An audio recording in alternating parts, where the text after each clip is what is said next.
Well, we have a guest today who's got some amazing stories, because anybody from New Jersey has amazing stories. His name is Jon D'Amore. He's a writer. He's an editor. He's got some stories about Hollywood and Vegas. You don't want to leave your seat, so fasten your seatbelt for Jon D'Amore, or Jon D'Amore. Thank you. Your parents would like that, right? Yes, sir. Originally from? New Jersey. Yeah. My parents, obviously, they're also were born and raised in New Jersey, but my grandparents go back to a little town in Italy called Montoro. Montoro. Yes, Mountain of Gold. So I love Italians. I don't know, they're always very, they're edgy, there's an electricity with Italian. Anything with Italians? Yes, yes. What is it? What is that quality? Oh, it's just we're passionate about everything we do, everything we say, everything we feel. I got involved in the corporate world back in the 90s and did very well for myself, and then came out here after I got out of the music business. So let's say in the late 1980s.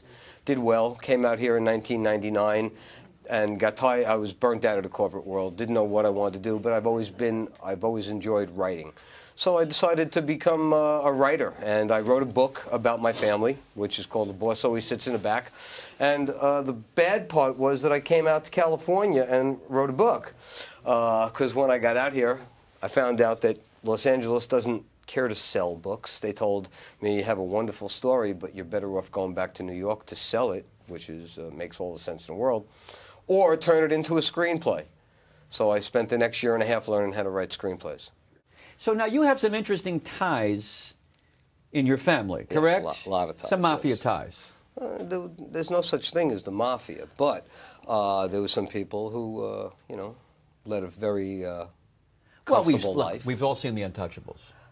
Do you know what I'm saying? And it brings up a fascination, because we all hear stories in the business of how the mafia backed Frank Sinatra, Sammy Davis Jr. They were part of the clan, you may want to call it, right? Sure, sure. So now they say that the mafia has become corporations in Vegas, right? It used to be mafia. Some people say that Vegas was better with the mafia. I don't think that if anything, the corporations are the new mafia of Las Vegas. Yes. Organized crime, for what it might have been back then, when it did operate in Las Vegas during the 40s and 50s and 60s and up until the mid-70s, and that's when the corporations came in. It's a different world. I mean, you've been to Las Vegas in the last 20 years. There are people who work there who done. say it's three corporations. That's what it is. That's what it is now. The mob, if they've done anything, and of course if there was a mob in Las Vegas, but if they've done anything, they've just taken their profits, and you got to remember, most of those guys are all gone. It's their kids and their kids' kids now who are reaping the benefits of any investments that the families might have made 30, 40, 50 years ago. You've got a colorful stories. Thank you.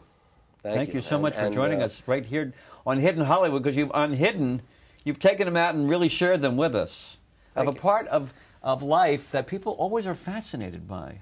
There is a fascination with all things mafia, and I hope it stays that way at least until my book and screenplay are produced. Which is called? The Boss Always Sits in the Back. The boss always sits in the back, and that's because? In the back of a car. The boss will always sit in the back of a car. He'll never sit in the front seat. You never know who's going to hit him from behind. Ah, very good to know that. I'm going to sit in the back from now on. Well, of course, unless you're driving. All the best. Thank you. That's Jon D'Amore. We'll see you soon on the next episode of Hidden Hollywood. Take care.